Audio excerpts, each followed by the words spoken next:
Hey guys, I wanted to take you through another unboxing for the HiSense Sero 7 Lite, and this is the Lite one because it has the dual core processor. You can see here it has a 1.6 gigahertz dual core processor, 7-inch display, 0.3 megapixels for the front, Wi-Fi BGN, mini HDMI port, about 10 millimeters thick, 330 grams, runs 4.1, a gig of RAM. It's got 4 gigs of ROM in there, probably about 2 available, but I got an SD card.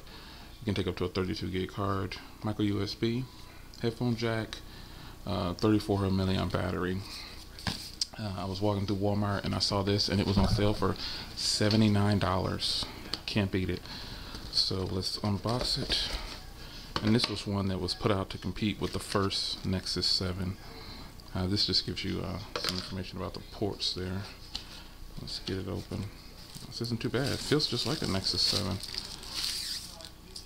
So taking out the package here, you can see the front camera right there. On this side you've got the power and volume. On the back there's nothing. Then you've got the speaker down here. On this side there's nothing. On the bottom there's nothing. On the top is where they have most of the ports. You've got the micro USB port, headphone jack, mini HDMI, SD card slot, and looks like a microphone there. So it's powered on. See if it has any juice. Yep, it's got some juice. And let's see what else is in the box here.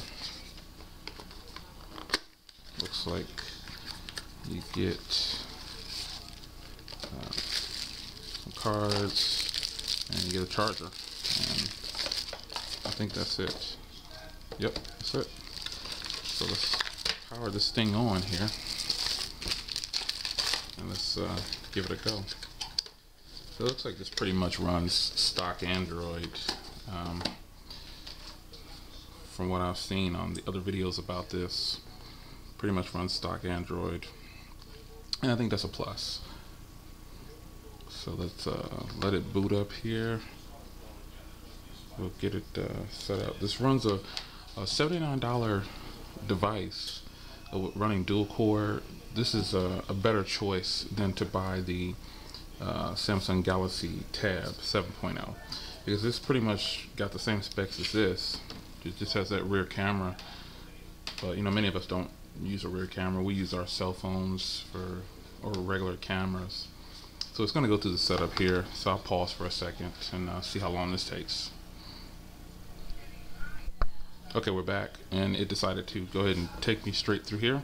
So I'm just going to say no, no, go through here, and I'll set that. Oh, you know what? Let's change this. Central. There we go. And there's a look at the stock keyboard. Feels good. Feels just like a Nexus 7 actually. And that's it. Surprisingly, it didn't ask me to set up Wi-Fi. No thanks. It's probably some books and stuff. So here we're in, and this is a dual core device. I think it's pretty cool that they've pretty much got stock Android here. Let's get into Wi-Fi. A lot of devices, when you're going through the setup, it asks you to turn on Wi-Fi. I'm swiping down. Let's turn the brightness down here. How's that better? And let's get into Wi-Fi and let's get some Wi-Fi set up. Let's log in here.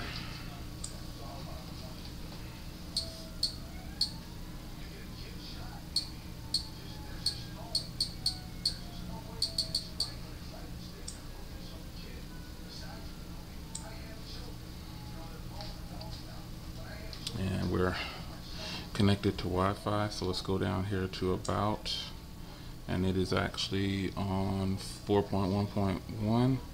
See if there's any updates. So nope, no updates. So let's just check a minute ago. So system's up to date.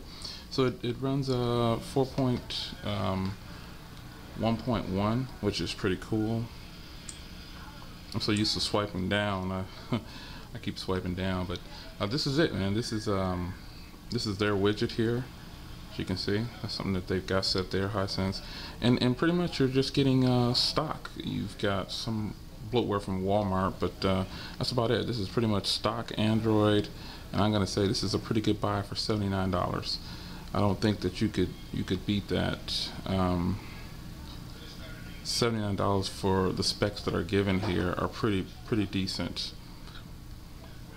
We'll do more reviews on this and see if we can get a sense of, no pun intended, a high sense of the device and see how good it is. So that's the HiSense Lite, and it's the Lite because it has the dual core processor, and the other one is supposed to be HD, and it also has a Tegra 3 in the HD one. But the HD one was like 130.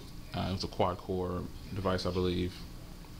But $80 for this device, and it pretty much stacks up well with the first Nexus 1, and it definitely puts the Galaxy Tab 7.1 out of the water. This is pretty good. It's got a little bit of weight to it. Feels good. It feels just like my Nexus 7, the original one. So it's got a nice bezel there if you want to hold it like this. But it's really good. So I'm pretty impressed so far. Looks like this is well worth the 80 bucks. You just can't beat it. So we'll see you guys in the next video, and thanks for looking on.